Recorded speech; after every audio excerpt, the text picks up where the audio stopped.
Good afternoon, this is Chandra Easton here from Living in Light, StarAstrologyHealing.com.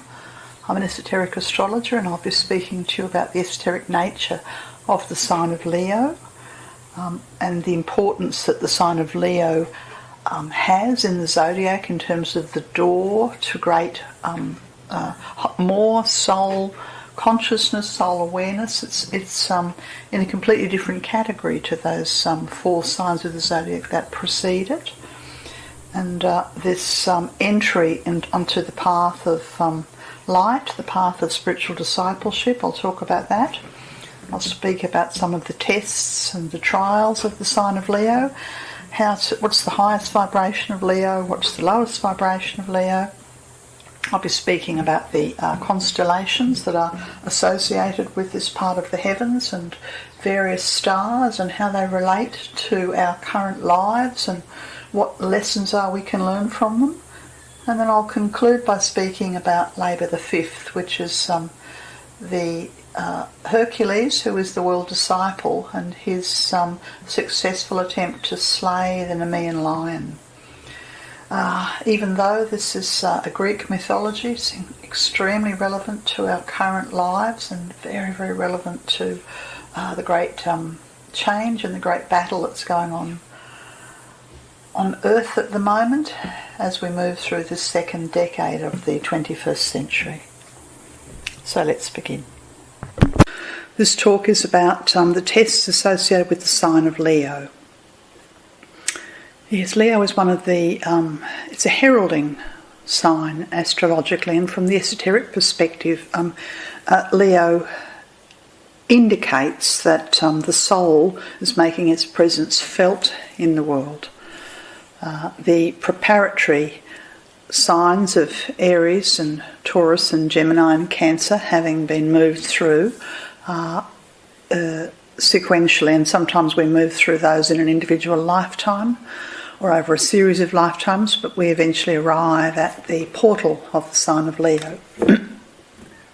And the goal for those individuals, it could be the sun in Leo, could be the moon in Leo, could be Leo rising, could be some of your progress planets in Leo, is to birth the Christ consciousness, that's the light of your soul, within the cave of your heart chakra.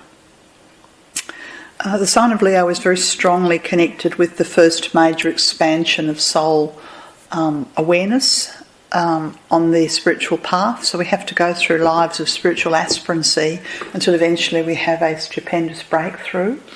That breakthrough is known as the first initiation. This is the initiation that the soul undertakes on the inner levels. It has nothing to do with a workshop that you've attended or an initiation that someone's given you in any particular external worldly ceremony. I'm speaking here about the soul's initiation.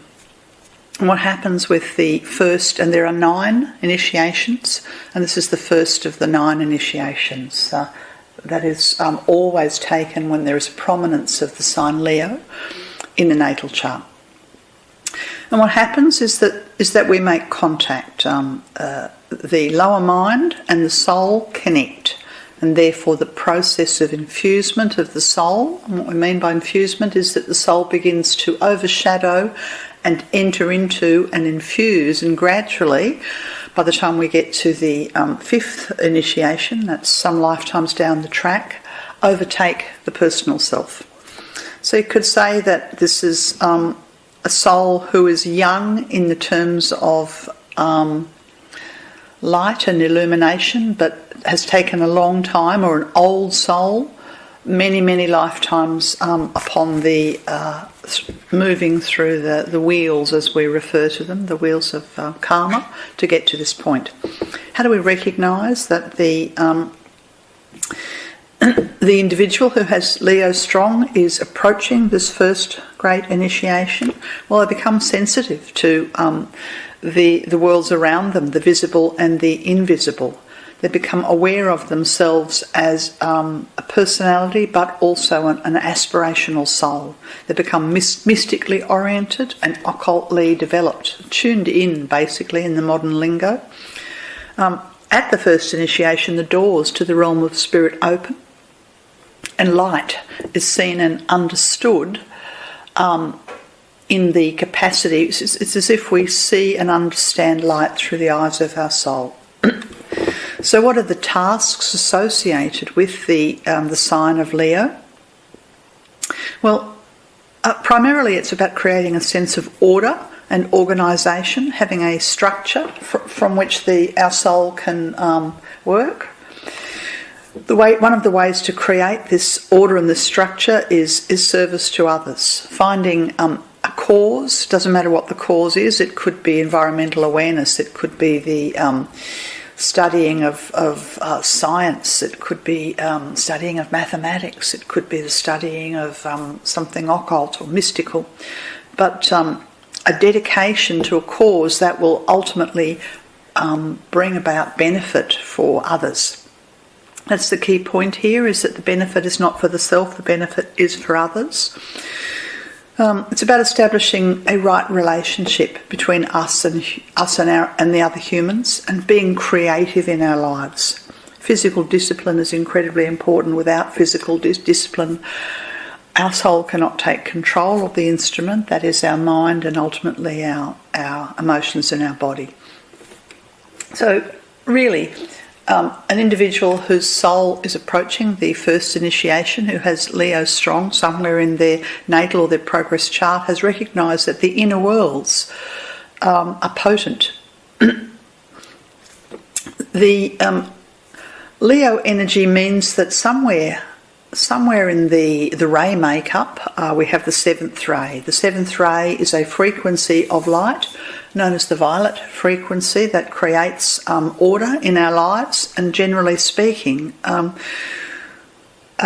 we function well with order and with ceremony and with ritual and with the use of meditational practices, what is in the old language known as the white magic. So either the personal self or the mental body are influenced by this seventh ray of ceremony and order. And it has been prophesied that by 2025, and that's just around the corner, that there would be millions of souls who would have taken the first initiation. Now that prophecy was made in the early stages or before the Second World War, and unfortunately hasn't really come to pass. For a whole variety of reasons, humanity are behind the eight ball in terms of growing our collective spiritual light. So this task is still ahead of us, and we have a great deal of work to do to bring light into the world and light into organisations and light to reveal shadow and darkness that is everywhere in this world that we live in here in the 21st century. When we do get millions who have taken the first initiation, then this will be known as the collective new birth for humanity. Yes, another way of describing this first initiation is the birth initiation. So the goal for those with strong Leo who are on the spiritual path is to recognise their selfishness and find ways of putting it behind them and striving to become more selfless. And striving to become selfless is a way that the mind begins to transmute the physical body. We have to strive to lift the desire for something that we want on a selfish level to an aspiration for something that benefits others, benefits the good of the whole. We have to strive to learn something about love beyond the personal, beyond the familial, into the universal through the unconditional nature of love. And love is often a great teacher when one has strong Leo in the natal chart. Similarly, we're striving to understand and communicate the language of the soul, which is intuition.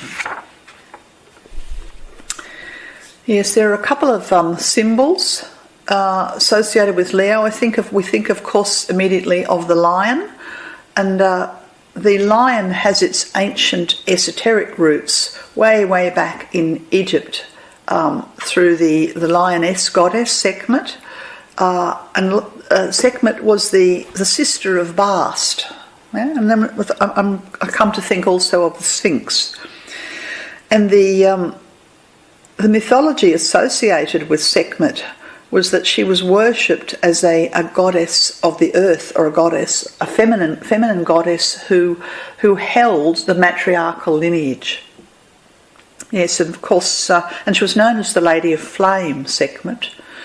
And if you look, you'll see that the lion, the royal lion, that's come all the way initially from ancient Egypt as a feminine, matriarchal goddess of the earth, has transmogrified into, the lion that you see on the crest of the United Kingdom's flag, and it's come all the way through the Greek and through the Roman and into modern use here in the 21st century. So the lion, and we often hear or think about people being lion-hearted, has a lot to do with courage. Another very strong symbol that's not so much associated with Leo, but is very strongly associated with this first great breakthrough of soul awareness, this first initiation, is bread. And bread simply stands for sharing. Whatever it is that we have, particularly around food, let us share it. So I'll turn now to discussing the constellation of Leo.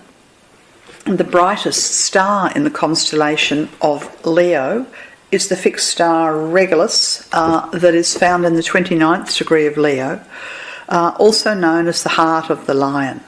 Now, Regulus is interesting because it is one of the 4 royal stars, and the royal stars were revered particularly through the Arabic astrology a few thousand years ago. And at that time, and still to this day, Raphael has a connection of guardianship to the direction of east. That's Archangel Raphael. Archangel Michael has a position, if you like, associated with the south. Archangel Gabriel, and of course also the Lady Archangels. So when I say, Gabriel to the west and Uriel to the north. So the archangels hold what we call the cardinal points, the male and the female archangels. Yes, now Raphael, the archangel of Raphael, is intrinsically connected to the fixed star Regulus, and therefore to the direction of east. Known in the Christian tradition as God's glory, from the esoteric tradition, Archangel Raphael is an archangel associated with healing, whilst Michael is associated with protection, and Gabriel is associated with grace, and Uriel is associated with the earth. There are certain constellations that are significant in within Leo, and one of them is the sickle constellation.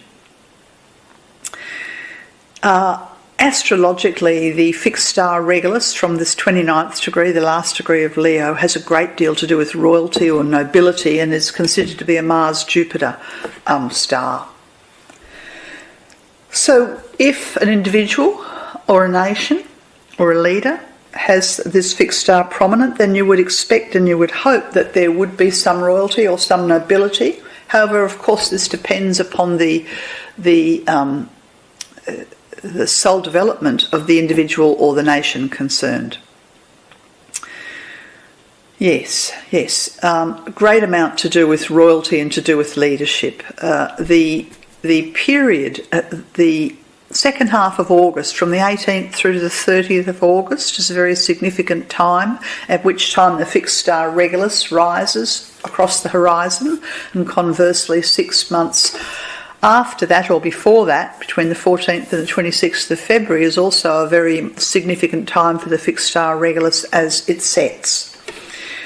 Yes, so it might be useful to pay attention to events that occur, particularly around leaders or leadership, between the 18th and the 30th of August, to see if we can see how well the leaders of the world are doing in leading or not their nations, their individuals, towards this path of light, this path of the heart, this birth initiation that we're approaching.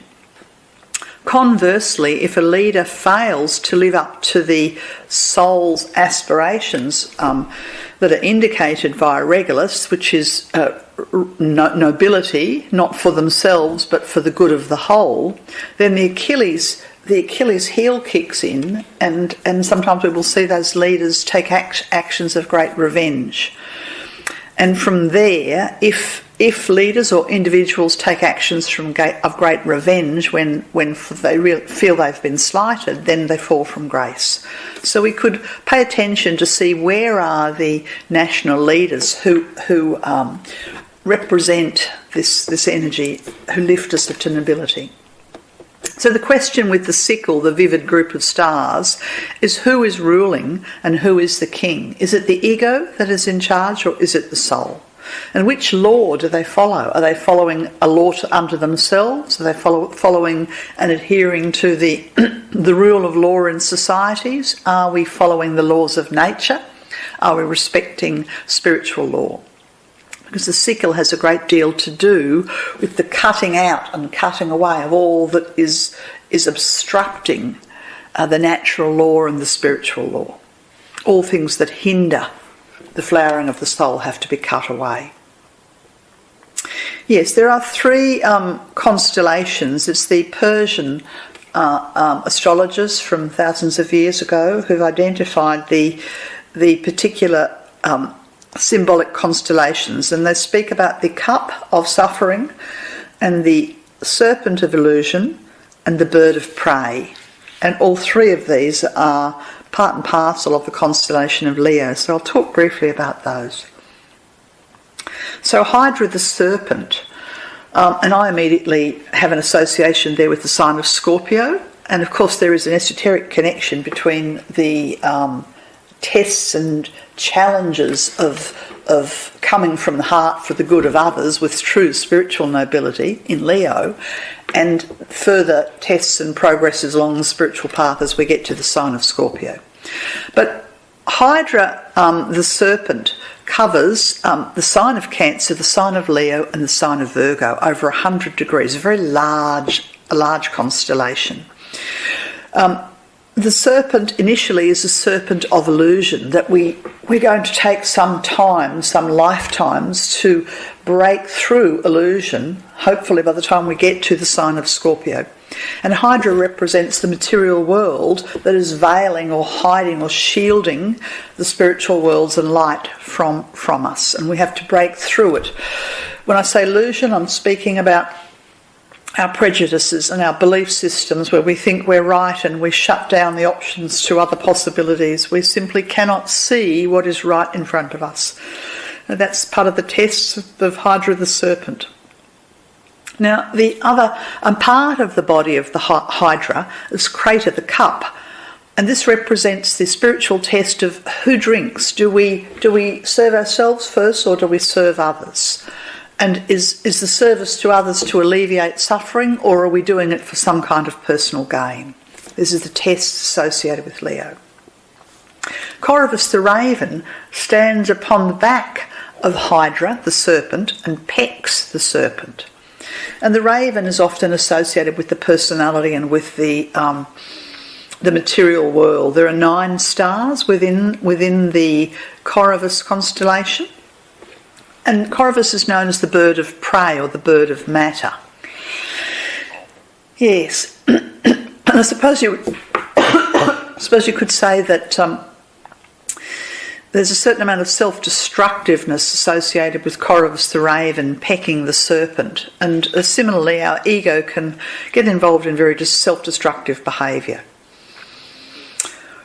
Okay. Now, in the Egyptian mythologies and the teachings, the ancient Egyptian teachings, Leo and these 3 attendant constellations are all seen as one great sign. So now astrologically we speak about the constellation of Leo as that portion of the heavens that is on the ecliptic, whereas the ancient Egyptians considered the constellations nearby, Corvus, Crater and Hydra.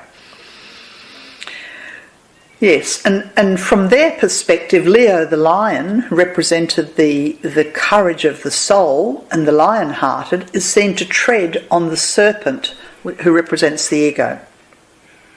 And Corvus the raven is seen to be perched on the lion's shoulder.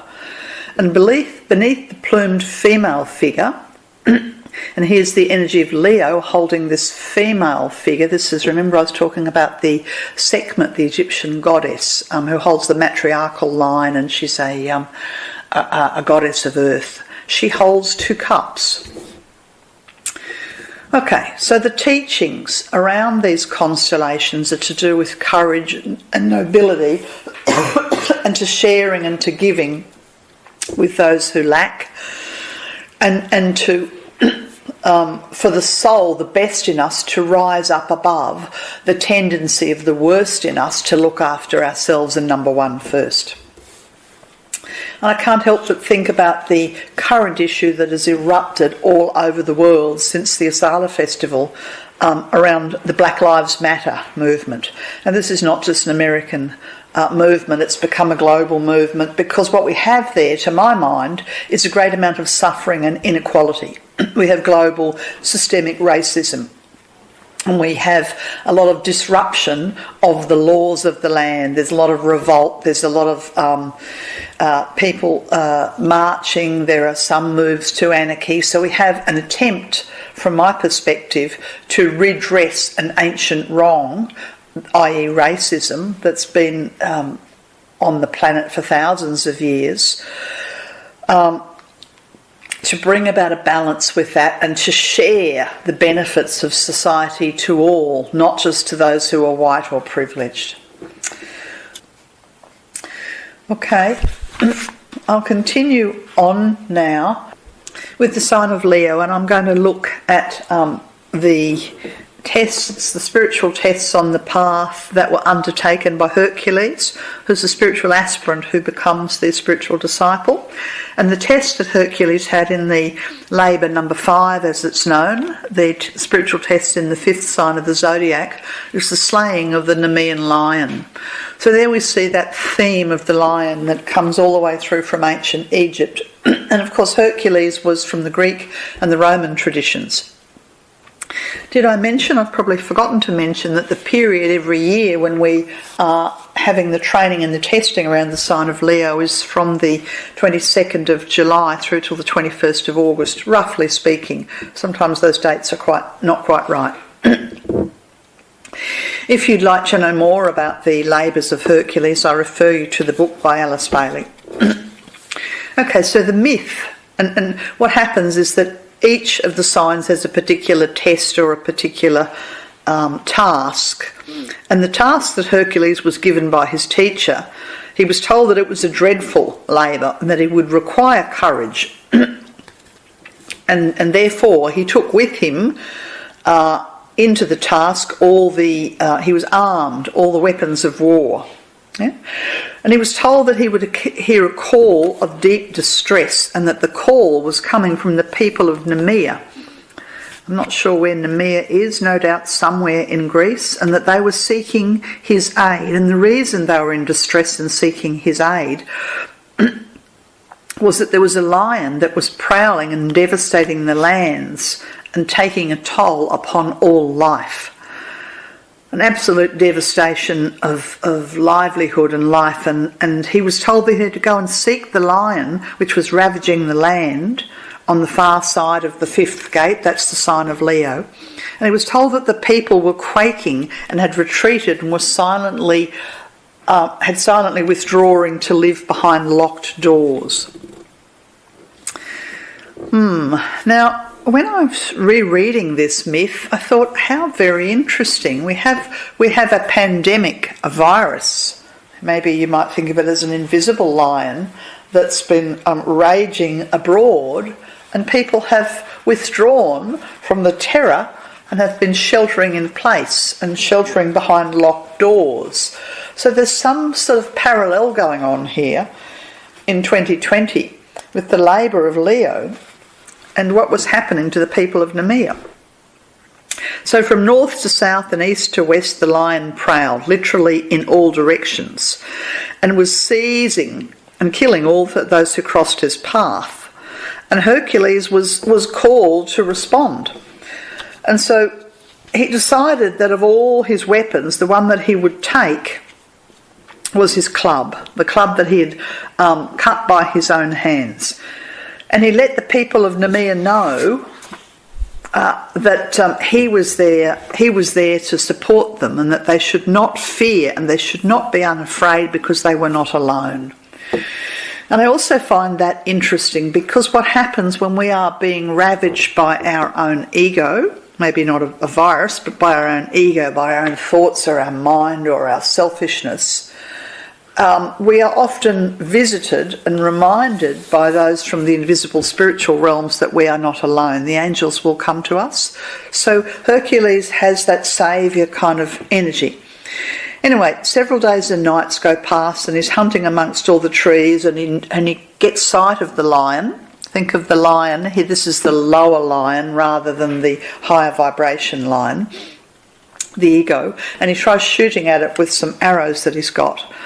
And then he throws the bow away, and he just decides he'll pursue it. Yeah? And it disappears around the back of a rocky thicket at the base of a mountain.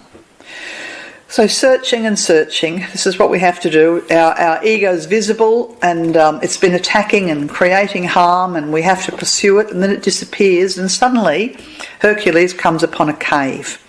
So he enters the cave. Now this sort of sounds kind of biblical to me. You know, was it Daniel who entered into the cave and had to sleep a night with the lion in the cave? I can't remember the story, but I do remember that he comes out unharmed. So Daniel in the lion's den and Hercules going into the den of the cave, same myth. Yeah? And then he decides, well, how will I catch this lion? It takes great courage to face one's ego, face oneself, not run away from it. Then he decides he's going to have to corner the ego, so he blocks the cave off with two large rocks at either entrance. And then with both of his hands, he kills the lion. The lion, now we don't know how this happens. Is it just his strength? Is it his courage? Is it his fearlessness? We know that the lion's roaring with hatred, but eventually the lion gets weaker and weaker. Yeah? The interesting thing about this task is this is the first of the tasks where nobody sees it. The overcoming of the lion, of the ego, is done in the cave. It's done on an invisible level. And as a result of this, he's delivered the people of Nemea from the terror. So we say, okay, well, we have an external lion raging, we have a pandemic, we have the injustices and the cruelty and the suffering that's been revealed, Black Lives Matter and so many, many other people who suffered during this time. We look for a saviour. The saviour has to come through courage. We have to fight our own demons to be able to strengthen the hand of others and to assist others who are suffering. The task will be invisible to others and yet requires great courage within ourselves. Yeah.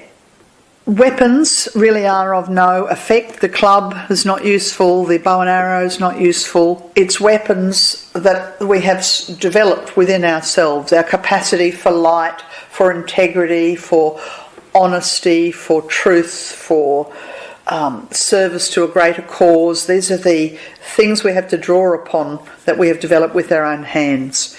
Interestingly, Leo, the fifth sign of the zodiac, number 5 has a great deal to do with the spiritual realms. The fifth card of the major arcana in the tarot represents the holy ones, and so does the number 5. It's the finding of our own holiness. And you could say it is the last of the tests on the probationary path, and the result of the Leo labour is this birthing of the Christ child, that's one's soul and spirit, within the cave, that is in the heart chakra of one's own heart. Okay, I'm just wondering if there's anything else to say to you about this labour. Well, because of the constellations of Hydra, the serpent, you know, our own delusions, our own fixed beliefs, our own prejudices, yeah? We need to move beyond those. We need to find the cup, which is generosity and service, and give it to others. And we need to be very mindful of our own tendencies for self-destruction. Yes, Leo, Hercules in this task is seen as the warrior or the saviour, and similarly the sign of Leo, the best of the sign of Leo, is that we can rise to that noble qualities of the soul, to rule for the good of others, to be there for the good of others.